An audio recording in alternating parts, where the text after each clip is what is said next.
Agora sim estamos ao vivo, desde a página da Paróquia Santa Bibiana. Eu prefiro fazer a transmissão pela página da paróquia, porque a página da paróquia tem mais de 10 mil seguidores. O meu perfil pessoal deve ter uns 2 mil amigos. Então é muito melhor. Eu peço perdão pela falta de destreza e por fazer vocês ficarem entrando e saindo. Mas agora nós engatilhamos e vamos juntos seguir a nossa formação.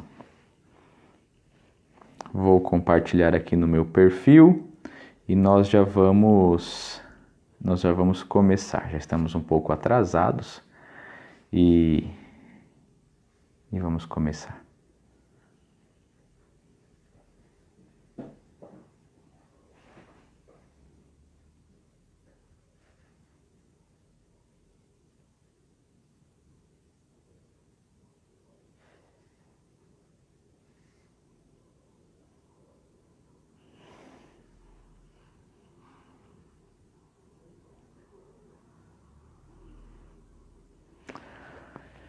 Muito bem, mais uma vez, boa noite a todos. Iniciemos o nosso encontro formativo sobre a Santa Missa, terceira parte, em nome do Pai, e do Filho, e do Espírito Santo.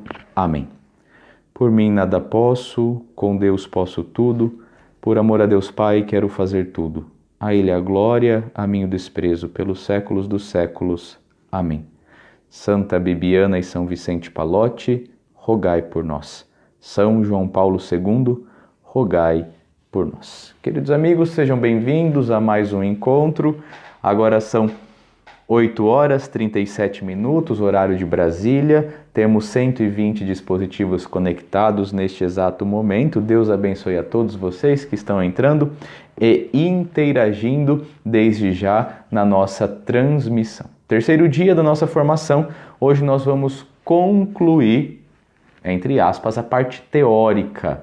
E amanhã nós vamos estudar a parte prática da missa, através da instrução geral do missal romano, como se celebra a missa, como o fiel também celebra a Santa Missa, quais são as disposições corporais, o que se reza, o que não se reza, o que é que estamos rezando errado e como se rezar certo, enfim, tudo isso amanhã.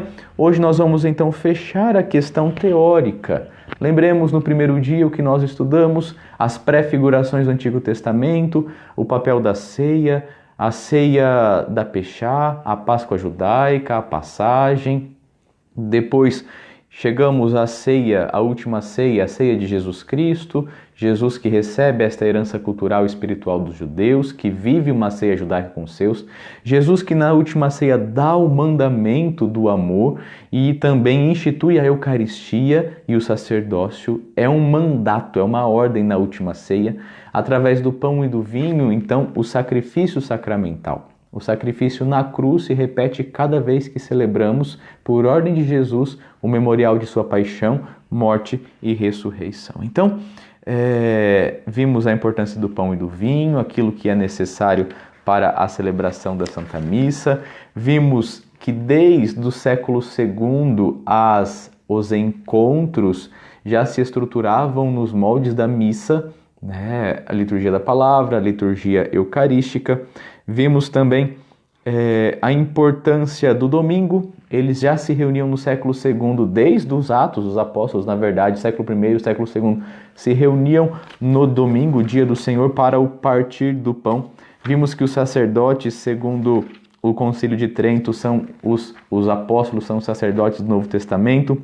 Vimos que o mandato do Senhor deve acontecer dentro de uma celebração litúrgica, dentro da Santa Missa. Enfim, vimos também aquela carta de São Justino ao imperador Antonino Pio, em que ele explica a missa, a celebração dos cristãos no início da igreja. Vimos também no relato dos discípulos de Emaús, Jesus que explica a palavra, parte o pão, liturgia da palavra, liturgia eucarística.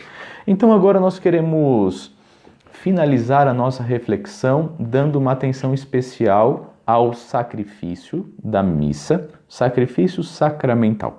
Vimos que é diferente o sacrifício que acontece na missa, é o sacrifício incruento, diferente do sacrifício acontecido na cruz. Na missa, vive-se novamente o sacrifício da cruz como sacramento, como memorial.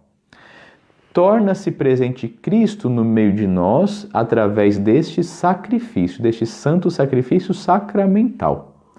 Mas o sacrifício da cruz aconteceu uma única vez, é único e irrepetível, de uma vez por todas, é um único sacrifício. E esse sacrifício se atualiza a cada celebração eucarística através do sacrifício incruento. Então é um único sacrifício que se atualiza. Muito bem.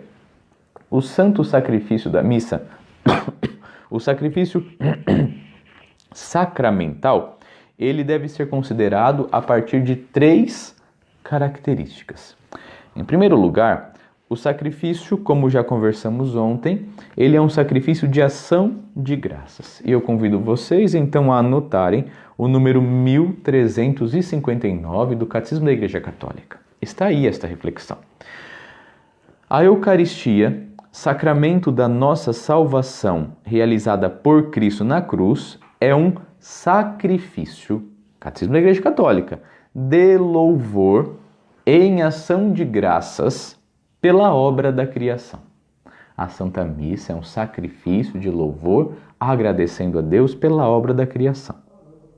Este sacrifício só pode ser oferecido por Cristo, dando graças a Deus por tudo que Deus fez de bom, belo e justo na criação e na humanidade. Então, é um sacrifício de louvor. A Eucaristia é um sacrifício de ação de graças ao Pai. Ok, voltamos.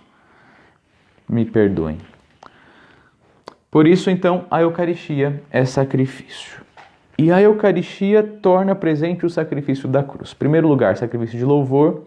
Sacrifício porque representa trazer presente de volta. A palavra representar é importante. Representar significa tornar presente.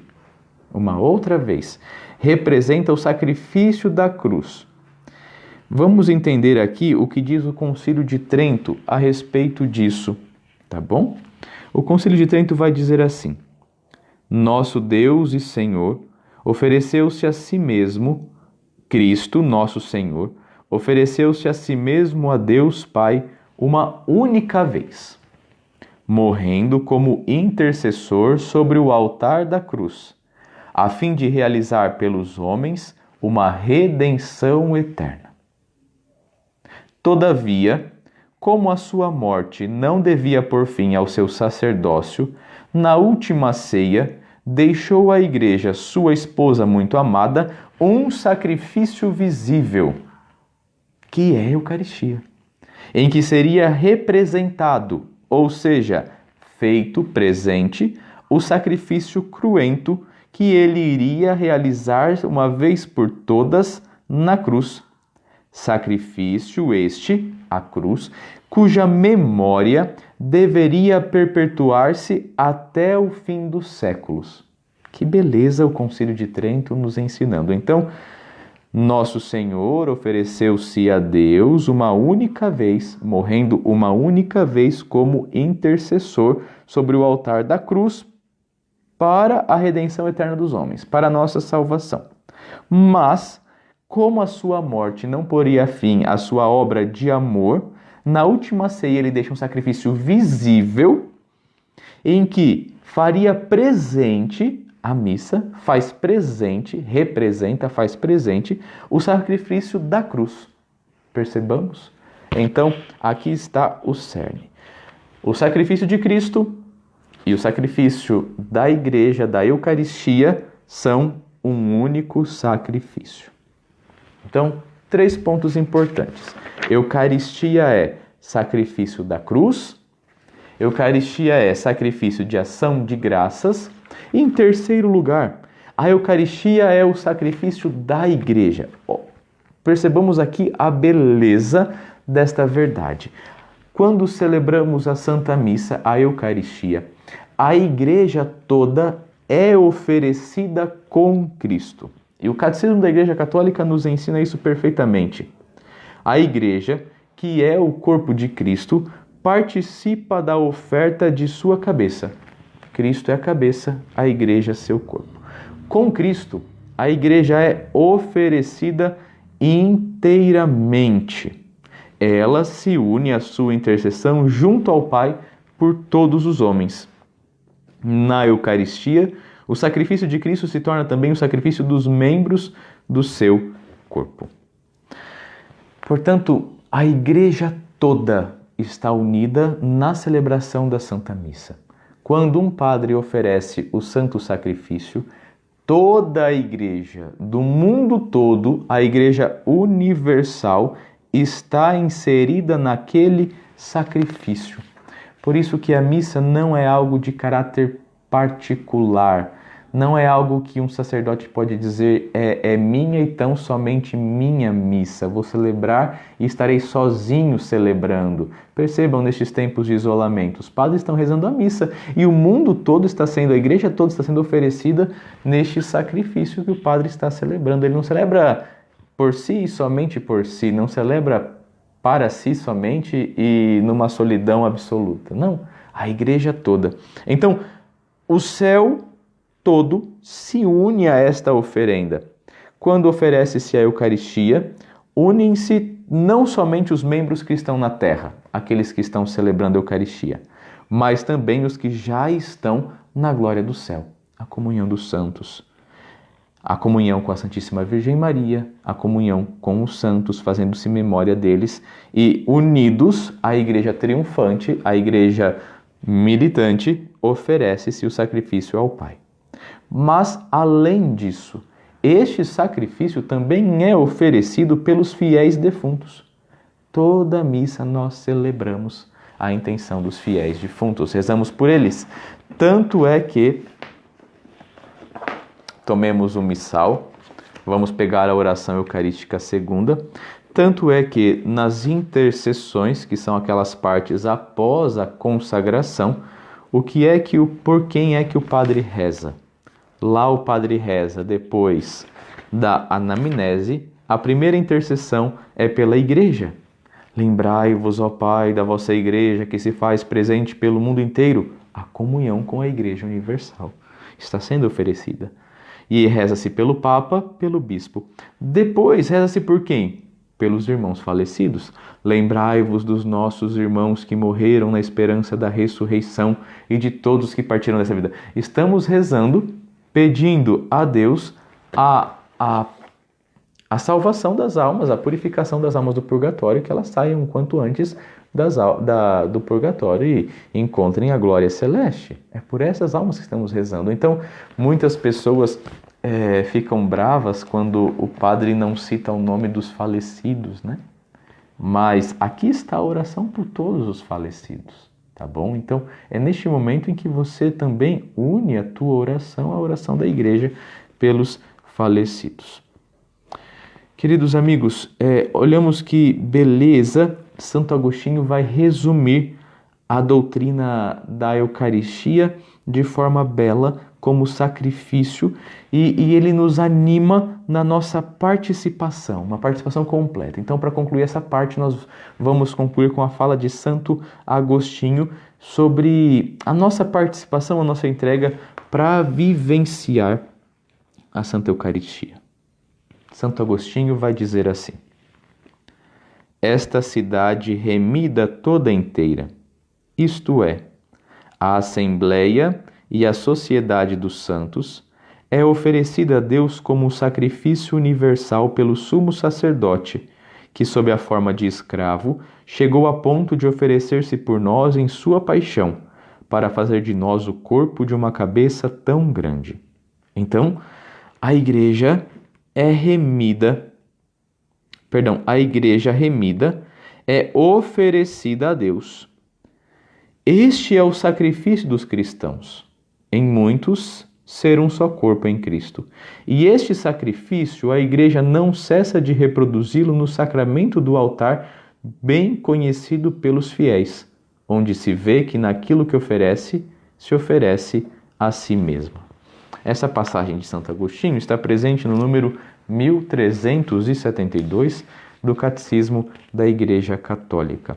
1372, Catecismo da Igreja Católica. Então percebemos esta comunhão que se dá no sacramento, no sacrifício sacramental, na Eucaristia.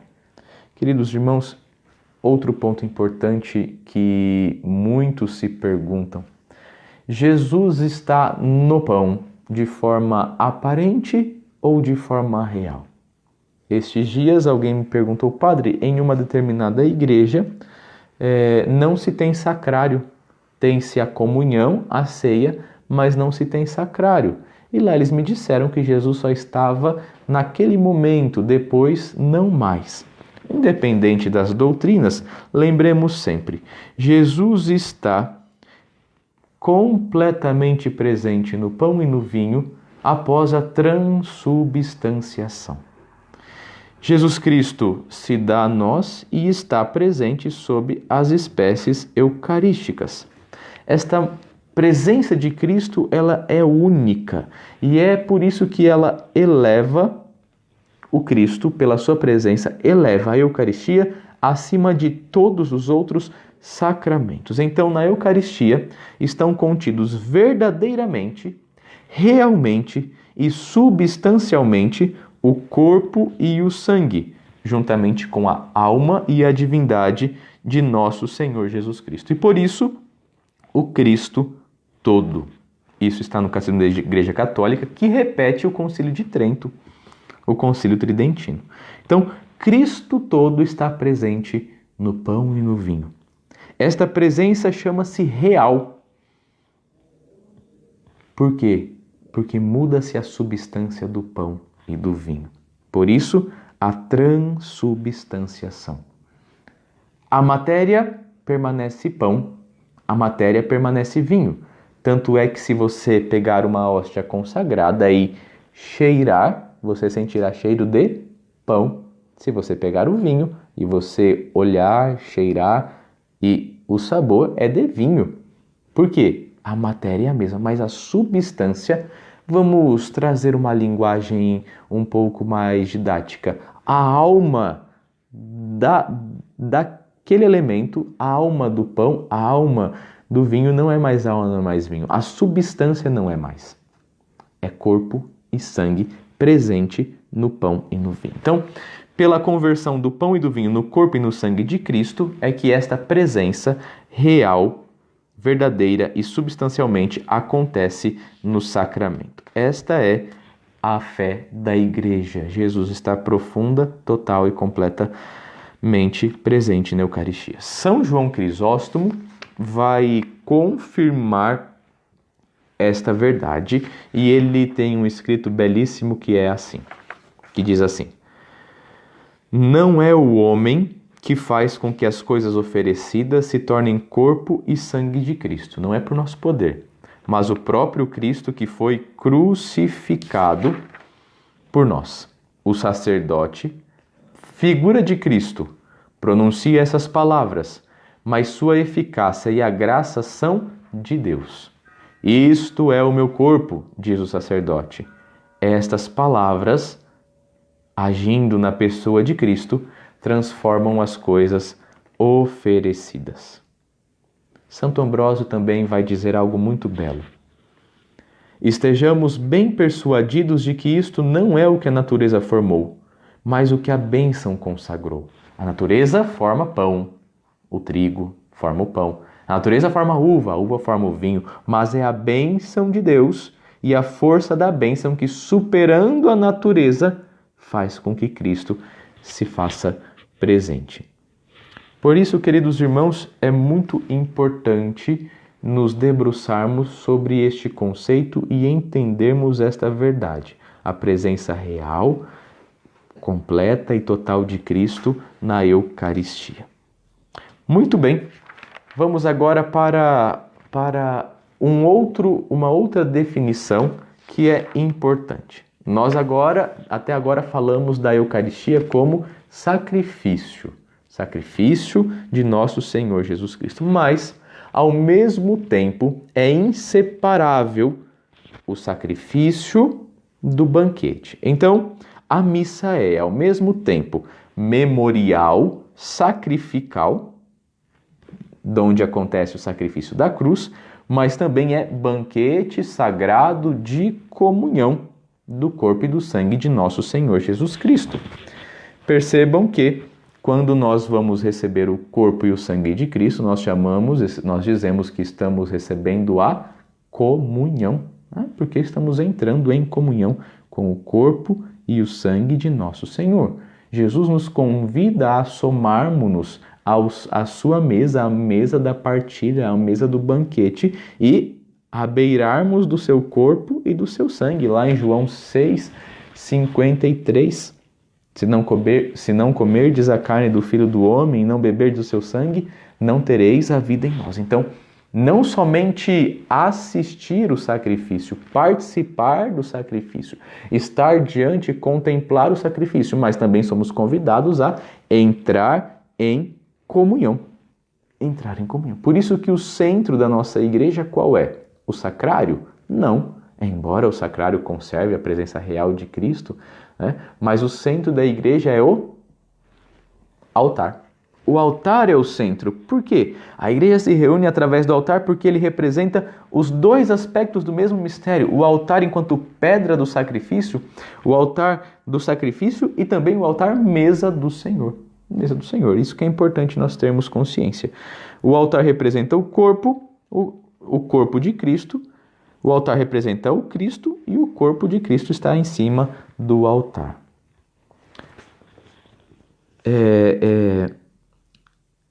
Por isso que nós não podemos descuidar da nossa preparação em participar da missa, sacrifício de Cristo, para nos aproximar do seu banquete, recebermos a comunhão do seu corpo e do seu sangue. Então, entendemos a Santa Missa e ao mesmo tempo o sacrifício. Sem essa dimensão sacrificial não se entende a Santa Missa, mas também ela é banquete da comunhão. Muitas pessoas perguntam se é necessário, é obrigatório comungar o pão e o vinho, se comungar somente o pão, se está comungando incompletamente ou somente o vinho. Não. A presença real de Cristo é total no pão, total no vinho. Não é mal, um erro, comungar somente no pão, no corpo de Cristo, ou sob a espécie do vinho, o sangue de Cristo, né? Não tem problema. As duas coisas, o pão e o vinho consagrados, são todos eles. Pão, todo ele, vinho, corpo e sangue de Cristo. Muito bem, agora nós queremos falar uma coisa bastante bonita para concluirmos o nosso encontro de hoje. E nós já estamos 9 horas.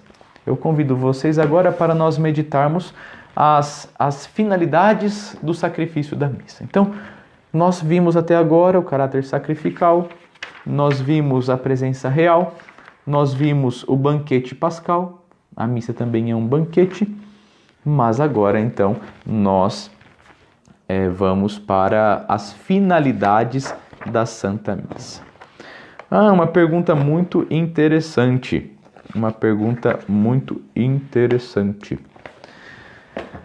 Nós estamos vivendo estes tempos de privação eucarística e os bispos, que são os legisladores de cada diocese, estabelecem normas próprias e nós seguimos as normas.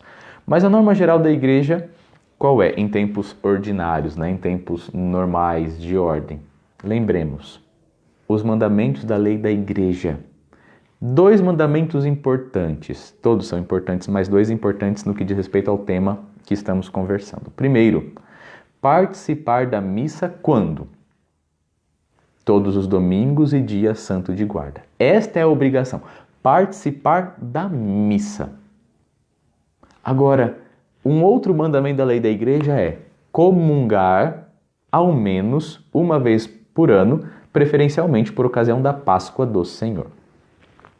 Percebamos aqui, minha gente, a igreja estabelece o mínimo necessário. Claro que nós não vamos ficar somente recebendo a comunhão uma vez por ano na Páscoa, mas a igreja estabelece esse mínimo e percebam que a igreja valoriza tanto o caráter sacrificial da Santa Missa que ela pede que nós participemos da missa todos os domingos, dia do Senhor e dia santos de guarda. Não diz para comungarmos todos os domingos. Se estamos preparados, sim, comungamos. Se não estamos preparados, é melhor abster-se. Mas, mesmo não estando preparado, é nosso dever ir à missa. Ir à missa. Se não comungarmos, vamos procurar a confissão, o sacramento da reconciliação e voltar ao convívio eucarístico. Mas é nossa obrigação ir à missa, porque quando vamos à missa, nós não estamos fora, excluídos se não comungamos. Nós estamos ainda em comunhão, porque nós estamos contemplando, adorando o mistério que está acontecendo ali sobre o altar. Outra coisa importante. Muitas pessoas perguntam assim: Padre, eu posso rezar a missa? Eu posso rezar o terço durante a missa? Entendamos bem. O costume de rezar o terço durante a missa surgiu quando a missa era em latim, quando o padre e o povo estavam voltados para o altar, a missa versus Deum, e então a maior parte desta missa, da missa antiga, ela é feita em silêncio. O padre reza em silêncio as orações secretas que nós chamamos, reza secretamente no altar. A missa está acontecendo. O sacrifício está sendo realizado, o mandato de Cristo está sendo obedecido. Mas as pessoas que estavam na Assembleia, por não ouvirem e por não entenderem o latim, começavam então a rezar o terço. E aí, quando a campainha, a sineta tocava, todos voltavam o olhar para a hóstia consagrada que o padre elevava, por isso que o padre elevava a hóstia acima da cabeça, né, para que o povo a visse. E assim o povo contemplava e adorava Jesus. Muitos continuam rezando o terço na nossa missa nova, na missa que nós rezamos atualmente. No entanto, eu digo agora, e isto é uma opinião pessoal, até agora falei o que a igreja ensina, agora é uma opinião pessoal. Acredito não ser conveniente rezar o terço durante a missa, porque a missa é a mais excelsa e mais perfeita de todas as orações. Por que é que nós, então, acrescentamos a oração do terço dentro da oração da Santa Missa? Será que nós não estamos desviando a nossa atenção? Se estamos com espaço para rezar o terço com atenção, então faltará atenção para a Santa Missa. Nós não conseguimos dar completa atenção às duas coisas.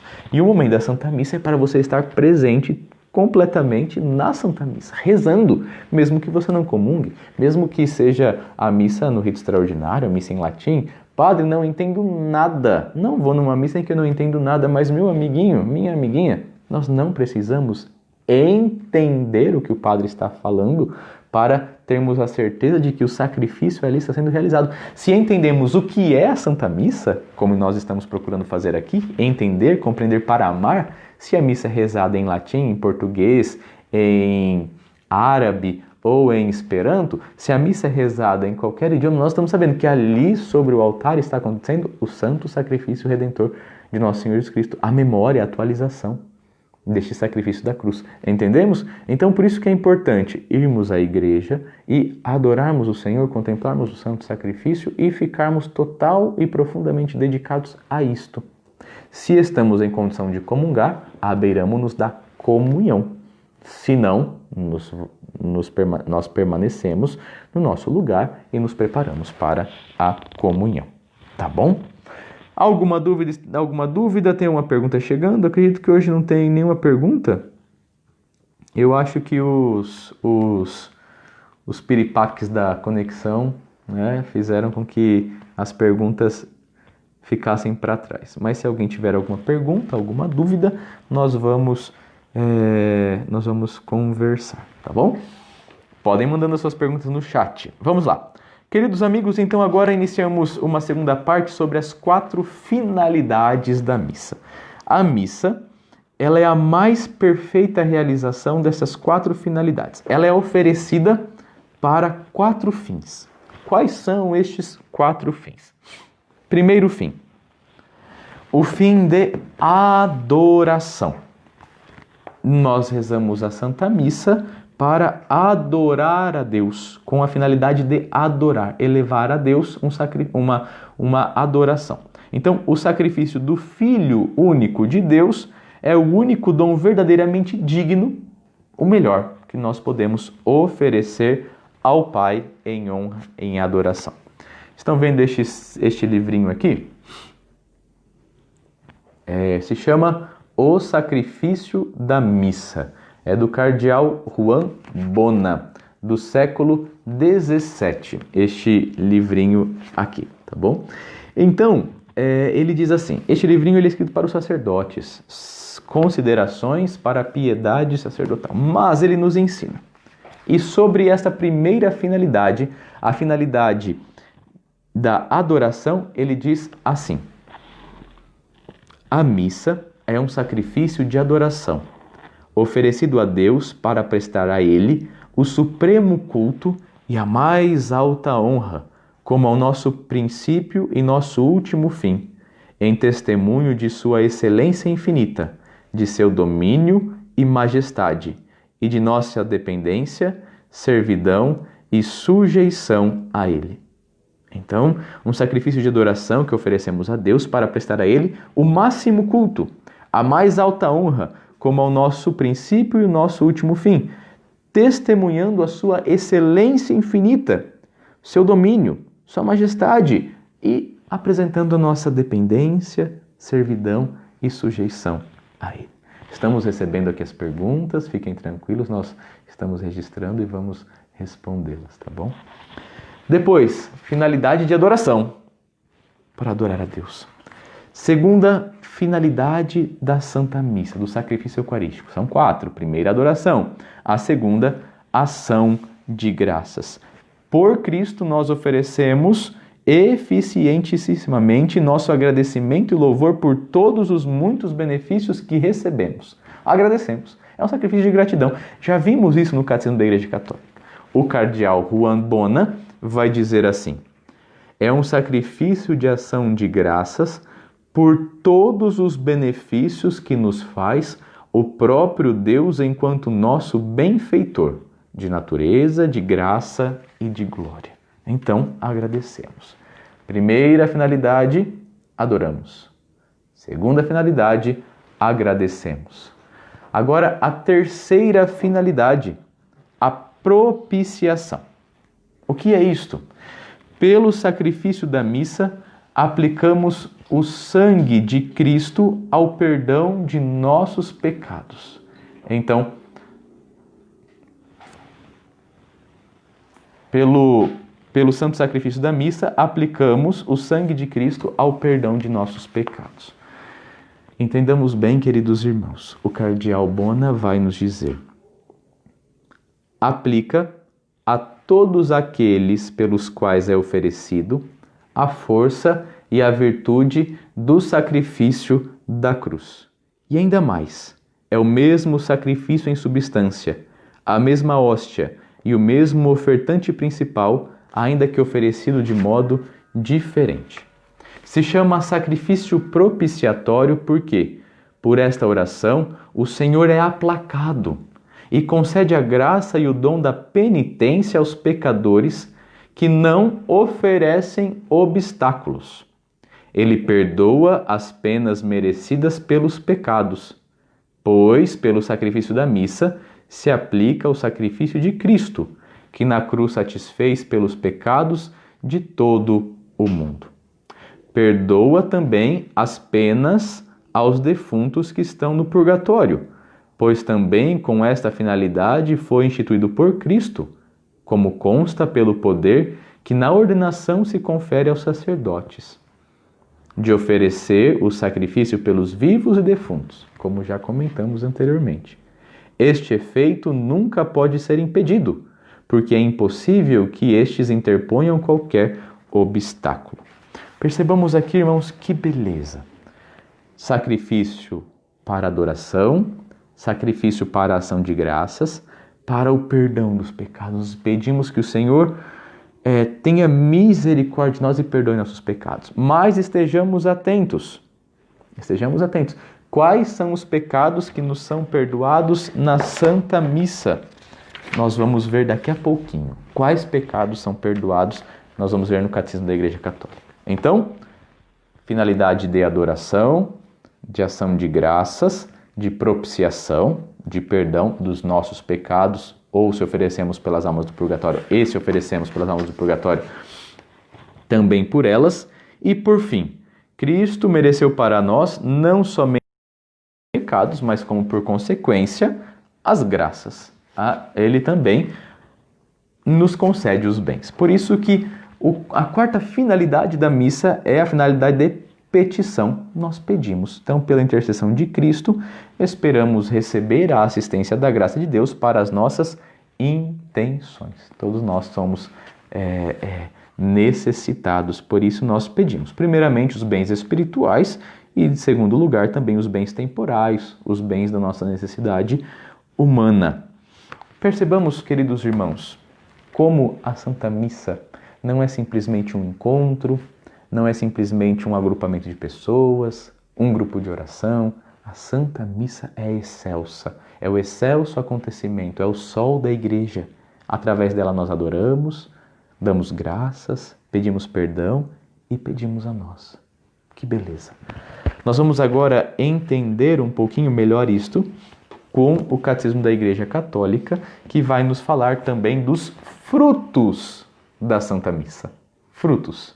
Falamos das finalidades, agora os frutos. Antes de entrarmos nos frutos da Santa Missa, nós estamos aqui recebendo algumas perguntas algumas perguntas estão fugindo do tema, gente, então não vou responder, tá bom? Vamos responder aquilo que nós estamos falando, o tema de agora, alguma dúvida concernente a nosso tema. Então, quando não comungam, qual oração fazer no momento da comunhão? Isso, nós falamos sobre participar da missa e não comungar. Qual oração? A oração da comunhão espiritual. O que é a comunhão espiritual? Se recebe Jesus espiritualmente em seu coração. Abre-se as portas do seu coração a Jesus.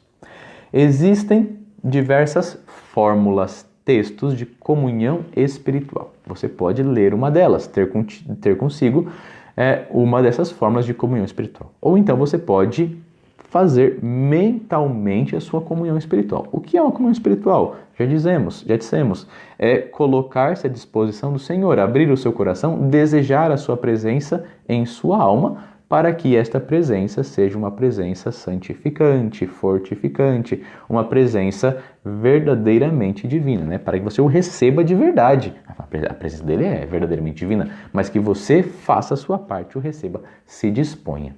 E procure, na impossibilidade de comungar, procure então viver de tal forma que você se possibilite a comunhão. É claro que existem pessoas, por exemplo, os casais de segunda união, que não podem receber a comunhão. Fazem então ali, recebam Jesus no seu coração, porque Jesus também os ama. E não é possível se confessar e voltar a comungar se aquela situação continua. Mas ali, então, eles fazem a sua comunhão espiritual, se dispõem a receber Jesus e abraçam esta presença na sua vida, vivendo de acordo com o amor de Deus. Após a comunhão, o que devemos rezar ou ficarmos em silêncio? Ontem nós comentávamos um pouquinho sobre isso, mas vale a pena relembrar.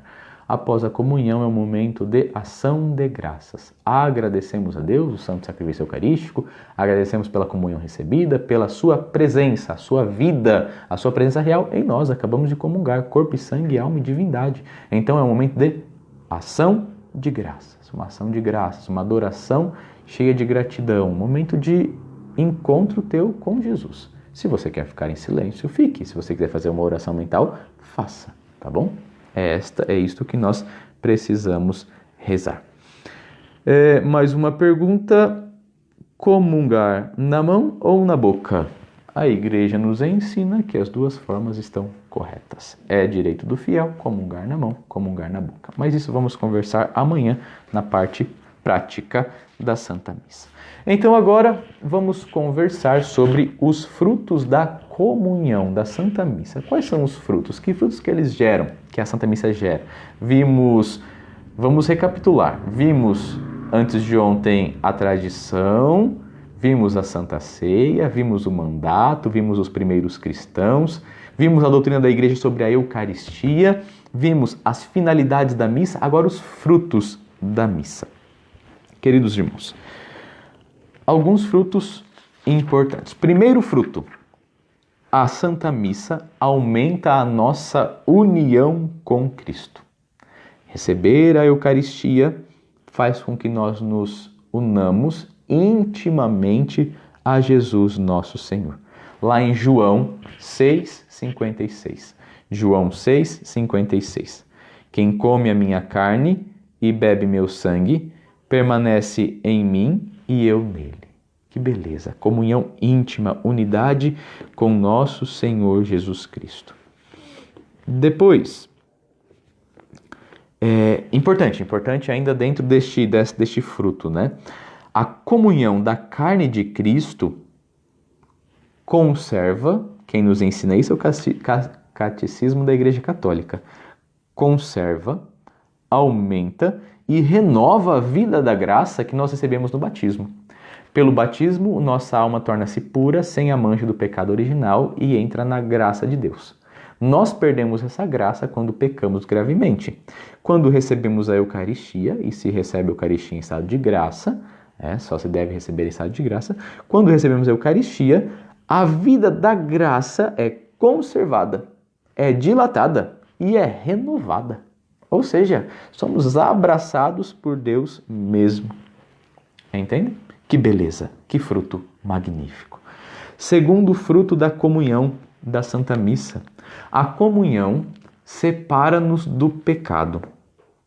O corpo de Cristo, como nós já vimos, uma das finalidades a finalidade dos sacrifícios, é a propiciação dos pecados. Então, nós vamos entender isto, o perdão dos pecados, com aquilo que escreveu Santo Ambrósio. Eu vou ler aquilo que escreveu Santo Ambrósio. Toda vez que o recebemos, anunciamos a morte do Senhor. Se anunciamos a morte do Senhor, anunciamos a remissão dos pecados.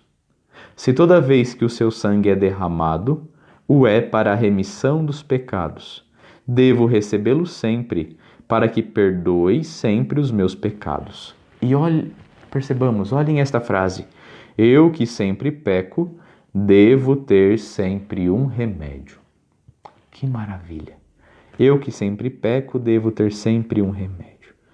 Como o alimento corporal, o pão, o arroz, o feijão, serve para restaurar as forças perdidas, para nos dar energia, a Eucaristia fortalece a caridade, que é a força vital da alma humana, que na vida diária vai se arrefecendo. A tendência é eu como um pedaço de pão e então daqui a pouco tenho fome porque a energia foi gasta. Também a caridade, ela vai se arrefecendo, nos ensina o catecismo. E para que aumente, se dilate essa caridade, a Eucaristia. A caridade da Eucaristia, que a Eucaristia nos concede, ela apaga os pecados veniais. Lembra que nós nos perguntávamos quais são os pecados perdoados pelo Santo Sacramento da Eucaristia? Os pecados veniais.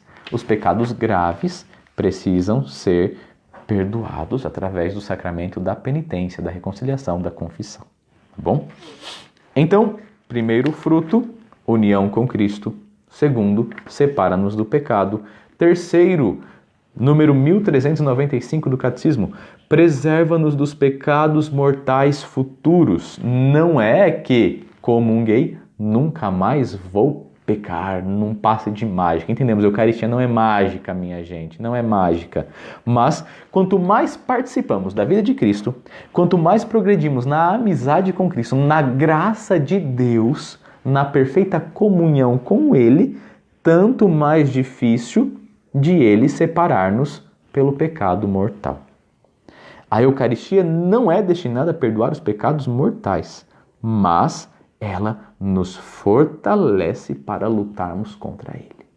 Quanto mais na graça, quanto mais em comunhão, vivendo o sacrifício eucarístico, mais forte eu fico para lutar contra o pecado mortal.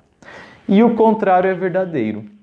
Infelizmente, quanto mais distante de Deus, quanto mais eu permaneço no pecado e naquela ocasião de pecado, mais eu vou me distanciando da graça e mais fraco eu vou ficando e mais desanimado eu vou ficando.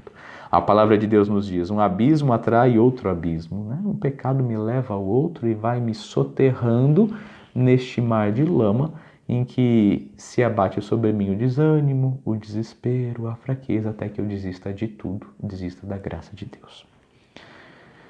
Então, quarto fruto, a Eucaristia congrega a igreja, a Eucaristia faz a igreja, a Eucaristia nos renova, fortalece, aprofunda a nossa incorporação na igreja. E, como diz o Papa João Paulo II, naquele documento, Eclésia da Eucaristia, a Eucaristia faz a igreja e a igreja faz a Eucaristia. E quando nós comungamos, nós nos tornamos fortemente participantes desta igreja, né? Aí, então a comunhão renova, fortalece e aprofunda a nossa incorporação à igreja que já se deu pelo batismo. Outro fruto, a Eucaristia nos compromete com os pobres. Não podemos pensar na dimensão eucarística sem a dimensão, não podemos pensar na dimensão vertical da nossa comunhão com Deus sem pensar na dimensão horizontal. Para receber, na verdade, o corpo e o sangue de Cristo, entregues por nós, devemos reconhecer o Cristo nos mais pobres, que são também outros Cristos, né? Cristo no irmão. Número 1397 do Catecismo traz um texto de São João Crisóstomo belíssimo. São João Crisóstomo, um dos padres da igreja, da patrística, vai dizer assim: degustaste o sangue do Senhor e não reconheces sequer o teu irmão. Desonras esta própria mesa, não julgando digno de compartilhar do teu alimento aquele que foi julgado digno de participar desta mesa. Deus te libertou de todos os teus pecados e te convidou para esta mesa, e tu, nem mesmo assim, te tornaste mais misericordioso. Que beleza, que beleza. Depois, outro fruto. A Eucaristia gera unidade entre os cristãos, entre os irmãos batizados, mas também entre batizados e não batizados. É um vínculo da caridade.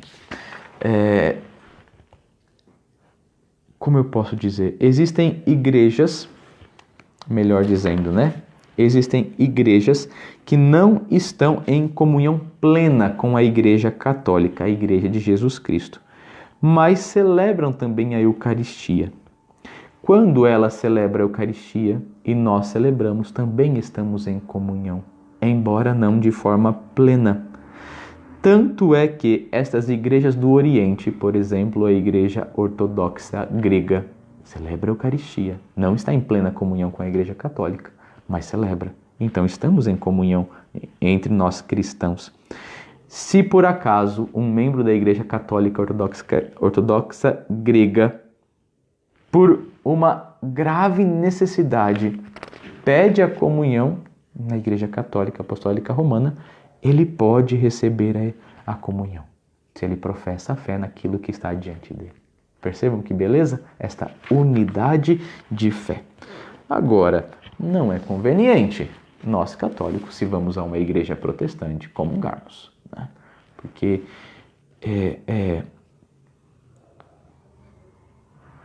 como eu posso dizer, eles não comungam dos nossos sacramentos. Se não comungam do sacramento, também não comungam da presença real, substancial de Cristo na Eucaristia. Então, não é uma comunhão esta questão. Eu vou ler aqui 1400 do Catecismo para concluirmos. Fala a respeito desta comunhão entre católicos e protestantes. As comunidades protestantes separadas da Igreja Católica, em razão, sobretudo, da ausência do sacramento da ordem, não conservam a substância própria e integral do mistério eucarístico. Por este motivo, a intercomunhão eucarística com essas comunidades não é possível para a Igreja Católica.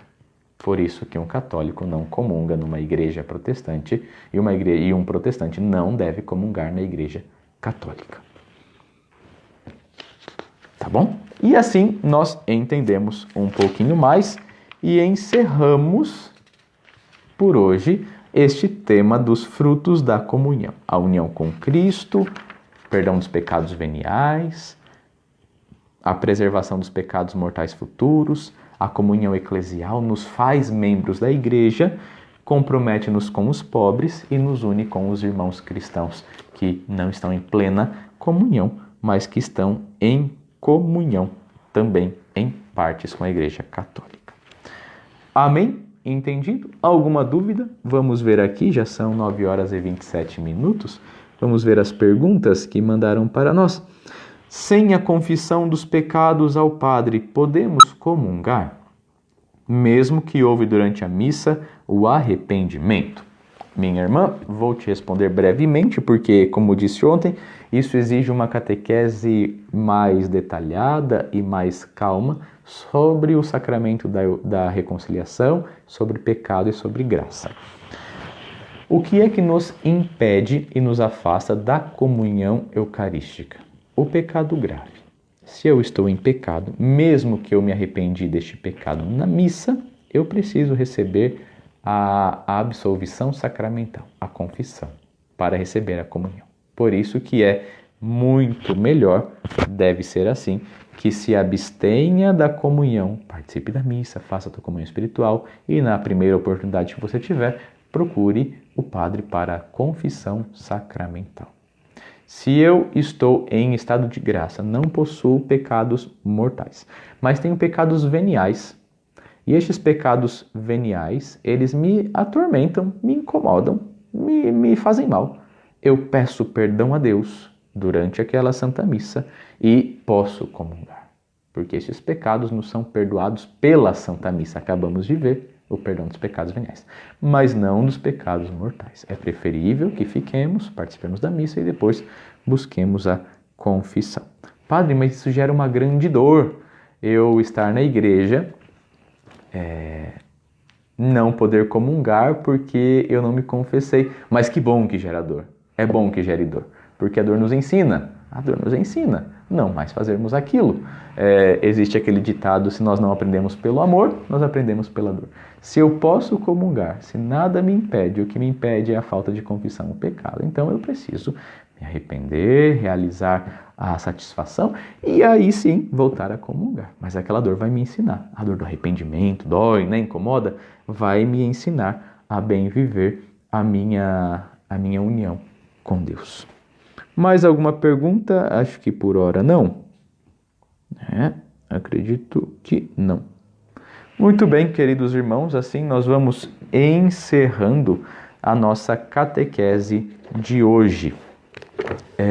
Novamente repito para vocês, peço que vocês coloquem o e-mail de vocês, me mandem o e-mail de vocês pelo inbox da minha página, do meu perfil do Facebook. Podem já mandar hoje, não tem problema. Mandem lá o e-mail de vocês para que assim que amanhã nós concluirmos, eu faça a revisão dos conteúdos e envie para vocês a nossa apostila com todas as referências, os textos, para que vocês façam a leitura em casa, tranquilo, grifando, que isso é muito importante. Amanhã, querido povo de Deus da paróquia Santa Bibiana, este recado é dirigido especialmente a vocês. Amanhã nós vamos divulgar a programação da Semana Santa, como vocês perceberam, e em obediência à Igreja, à CNBB, por obediência à CNBB e à Diocese de Presidente Prudente, a Semana Santa será celebrada privadamente, às portas fechadas. Nós vamos celebrar tudo e vamos então transmitir estes horários para vocês, para que vocês acompanhem pelo Facebook, pela Rádio Nova Onda FM, as celebrações da Semana Santa. Começamos já no domingo com o Domingo de Ramos. Já antecipo a missa do Domingo de Ramos, 10 da manhã. Poderá ser acompanhada por esta página do Facebook, também pela nossa Rádio Nova Onda FM. E eu convido todos vocês a vivermos intensamente a Semana Santa. Organizemos um pequeno altar em casa, uma vela, um crucifixo, a Bíblia aberta na leitura do dia. E eu convido todos vocês católicos de Martinópolis a colocarem no portão de vocês da casa ou na porta da casa um ramo. Façam um arranjo com ramos com folhagens, com ramos principalmente. Coloquem no portão um laço vermelho, uma fita vermelha, um pano vermelho. Afinal, domingo de Ramos, a cor litúrgica é o vermelho. Se quiserem colocar uma cruz na porta da casa também, no portão, coloquem uma cruz. Façam uma ornamentação para vivenciarem também este domingo de Ramos das casas de vocês. Lembremos, nossa casa é uma igreja doméstica. Na nossa casa também vivemos a nossa fé e rezem em família. Se não for possível acompanhar pela nossa página do Facebook, eu sei que a transmissão às vezes cai, assistir a missa pelo celular, pelo computador é ruim, então assistam pela televisão, pela Rede Vida, pela TV Aparecida, pela TV Século XXI, pela TV Canção Nova, pela Rede Evangelizar. Tantos canais estarão transmitindo a Santa Missa. O importante é que domingo de Ramos começa a Semana Santa, a maior e mais sublime de todas as semanas da nossa fé. O importante é que você não fique longe da oração, não deixe de rezar esta semana, viver a Páscoa. Não é porque não estaremos na igreja que nós não estaremos vivendo a Páscoa. Nós estaremos vivendo na nossa igreja doméstica. Então domingo de Ramos, coloquem os ramos na porta, no portão, ornamentem a casa, um pano vermelho, um sinal, uma fita, um ramo, uma cruz, um crucifixo, para que estejamos em comunhão de fé, de oração, rezando o domingo de Ramos, tá bom? Na missa, domingo às 10 da manhã, vamos dar a bênção dos ramos pelos meios de comunicação também. Sintam-se e estejam abençoados os vossos ramos, ramos estes que guardem, não para tempestade, mas guardem para afastar a tempestade, né? Quando era criança a gente acendia o raminho seco para afugentar as tempestades, mas guardem para que se tornem cinzas para a quarta-feira de cinzas do ano que vem. E eu tenho certeza que no ano que vem nós vamos celebrar plenamente os santos mistérios pascais na nossa igreja matriz. Depois a programação de segunda, terça, quarta, quinta-feira santa, sexta-feira da paixão, vigília pascal e domingo de Páscoa, nós vamos transmitindo amanhã, vamos anunciando e compartilhando pelas redes sociais, tá bom? Meus queridos amigos, muito obrigado a todos pela presença, muito obrigado a todos pela partilha, por estarmos juntos aprendendo mais. Lembremos, a finalidade destes momentos formativos é aumentar o nosso conhecimento a respeito da Santa Missa e assim vivermos o Santo Sacrifício Eucarístico entendendo o que nós estamos vivendo. Não que seja mais um momento, não que seja mais um encontro, algo por obrigação, mas que seja algo verdadeiramente feito por amor.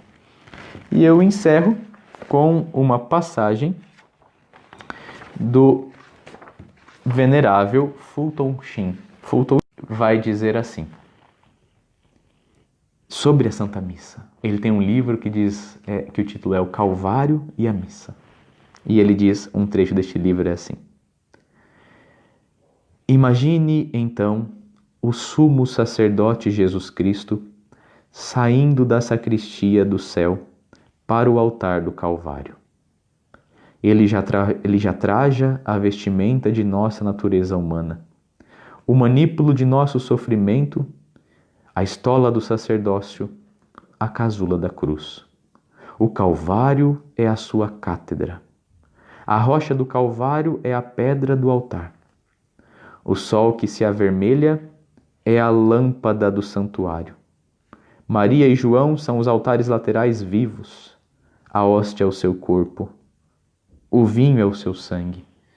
Ele está de pé na cruz como sacerdote, mas está na cruz prostrado como vítima. Na cruz, sua missa está prestes a começar. O Senhor esteja convosco, Ele está no meio de nós.